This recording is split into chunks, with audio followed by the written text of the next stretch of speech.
আসসালামু আলাইকুম, সবাইকে শুভেচ্ছা জানাচ্ছি। মাসুম মাহবুব দেখছেন ওপেন দা ইউটিউব চ্যানেল এবং মাসুম মাহবুব ফেসবুক পেজ। দেশের এই মুহূর্তে এই সম্পর্কটি খুবই গুরুত্বপূর্ণ, যদিও বাংলাদেশ থেকে অনেকে বলছেন দিল্লি না পিন্ডি। আমি এটার একটু আপত্তি করব, কারণ আমরা আক্রান্ত হলে আমাদের দেশে কুড়িগ্রাম বা বিভিন্ন পয়েন্টে কিন্তু এখনো দখলদাতা তাদের ড্রোন ওড়াচ্ছে আমাদের দেশের বিরুদ্ধে। আজকেও আমি দিনের প্রথম ভিডিওতে বলেছি রয়ের মাস্টার প্ল্যান ফাঁস হয়েছে এবং সেখানে সুব্রত বাইন, মোল্লা নজরুল, দুই শীর্ষ সন্ত্রাসী বাংলাদেশে কিলিং মিশনের জন্য নেমেছিলেন এবং তারা পুলিশের কাছে স্বীকারোক্তি দিয়েছেন যে তাদের বিদেশি একটি গোয়েন্দা সংস্থা বাংলাদেশে কিলিং মিশনে পাঠিয়েছে।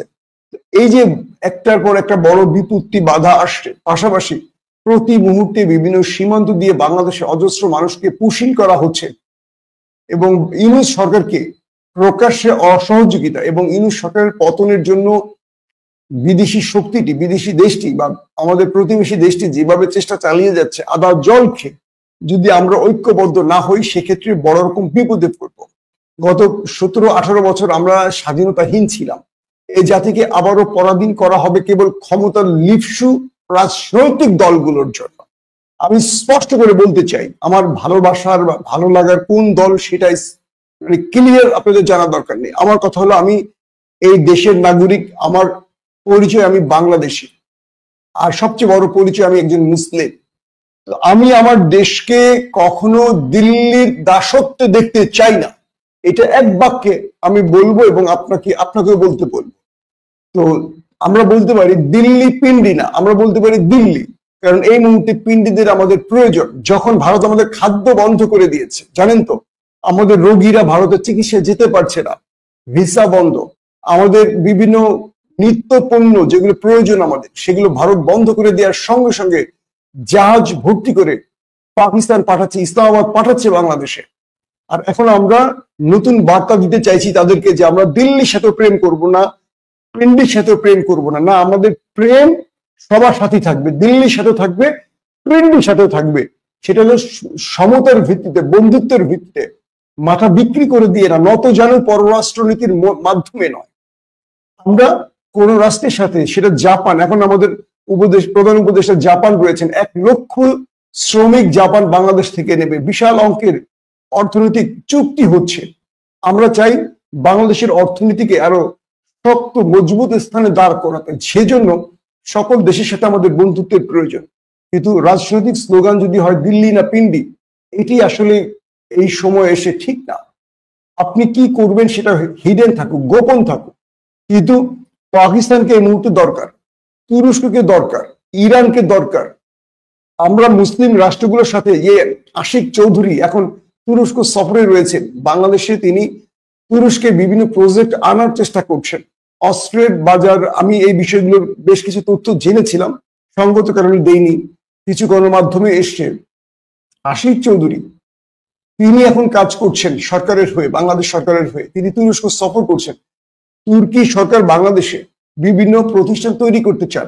এই যে বাংলাদেশের শ্রমিকরা কাজ পাবে, বেকারত্ব কমবে, বাংলাদেশের অর্থনীতিতে তুরস্কের অর্থনীতির সাথে একটা কোলাবোরেশন করে কাজ করার সুযোগ তৈরি হবে। আমরা এই বিষয়টি চাই। ইসলামাবাদ তার রাজনীতি আমাদের দেশে ইম্পোর্ট করুক বা আউটপুট করুক সেটা চাই না, এক্সপোর্ট করুক সেটাও চাই না। আমরা চাই পাকিস্তান থেকে আমরা স্বল্প মূল্যে আমাদের পণ্যগুলো পাবো, যেটা ভারত চড়া মূল্যে নিত।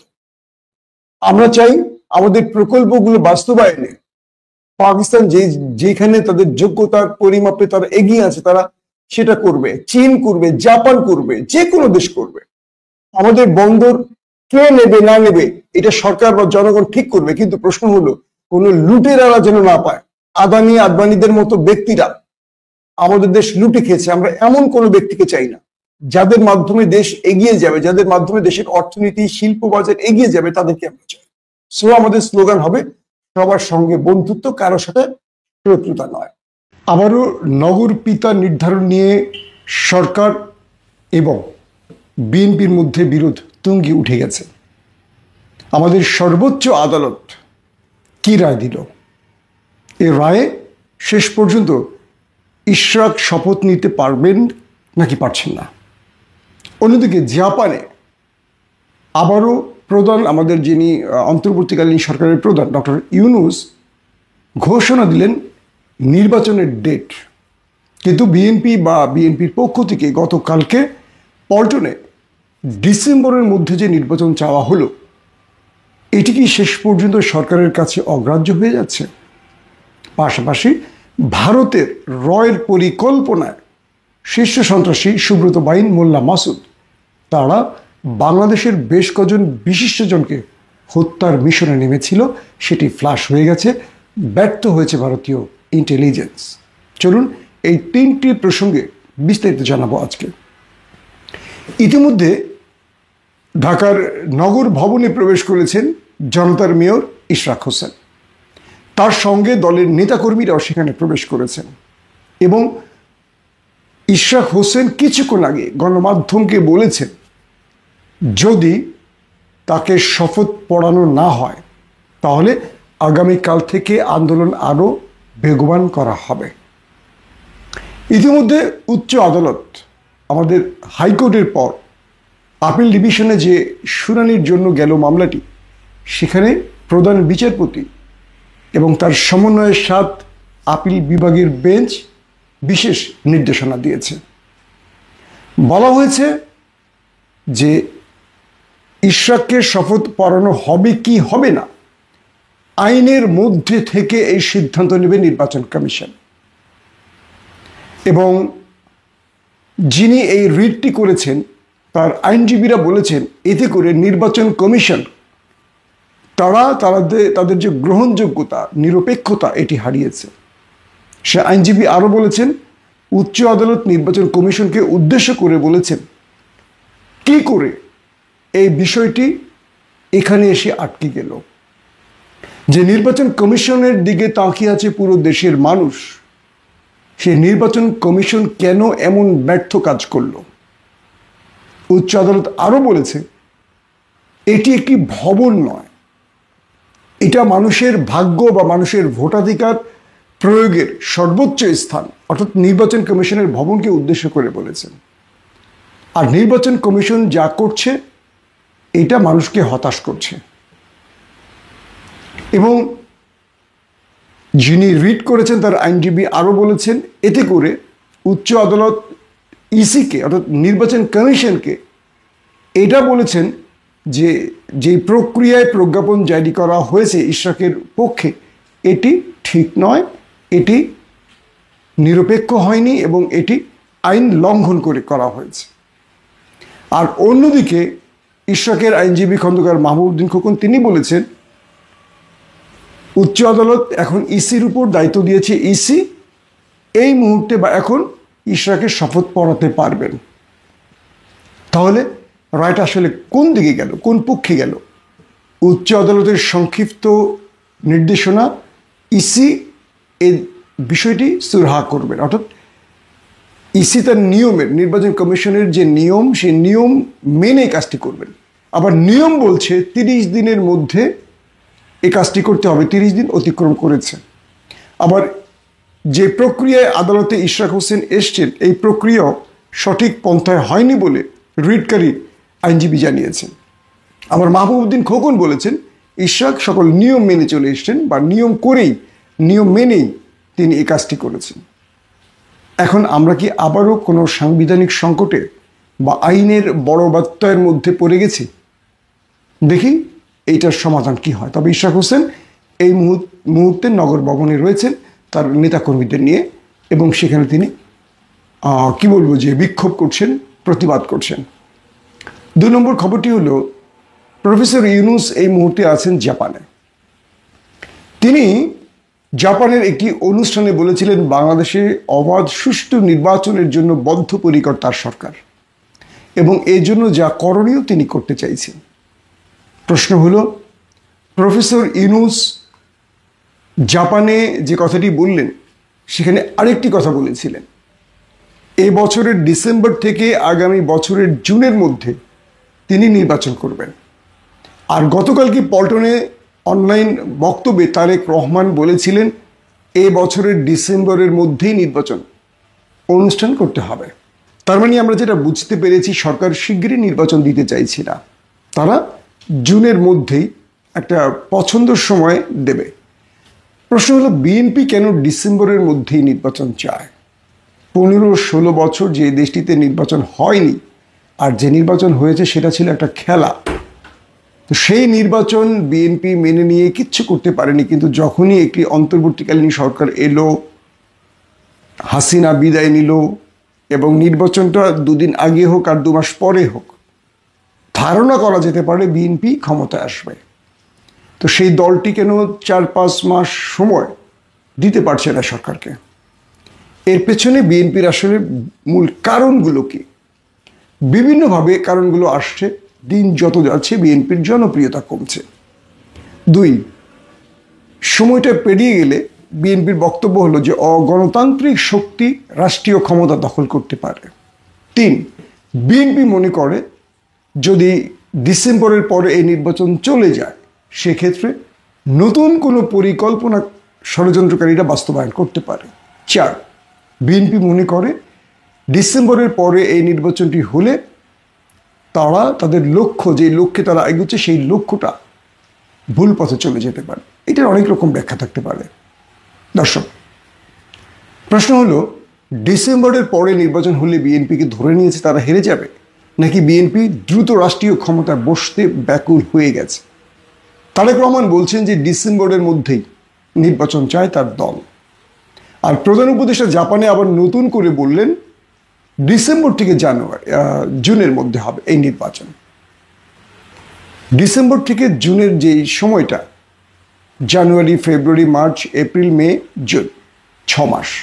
এই 6 মাস সময় সরকারকে দেয়া উচিত কি উচিত না, অবশ্যই কমেন্ট করে বলবেন। তারেক রহমান পল্টনের বক্তব্যে আরেকটি বিষয় নতুন করে উত্থাপন করলেন। সোশ্যাল মিডিয়া এটা নিয়ে আলোচনা, প্রশংসা, সমালোচনা সবটাই হচ্ছে।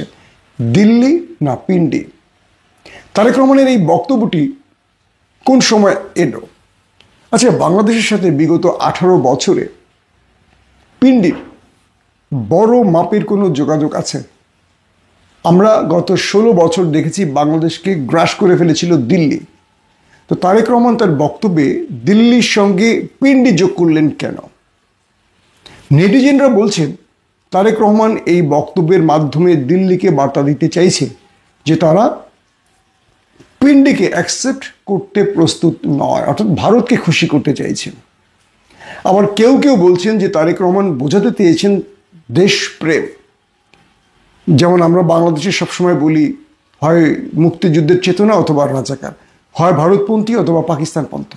এই তো তারেক রহমান তার জনগণকে এটা বোঝাতে চেয়েছেন যে আমরা দিল্লির দাসত্ব করব না, পিন্ডির দাসত্ব করব না, আমরা দেশপ্রেমে উজ্জীবিত হতে চাই। এটিকে আমি একদম পজিটিভ অর্থে নেব।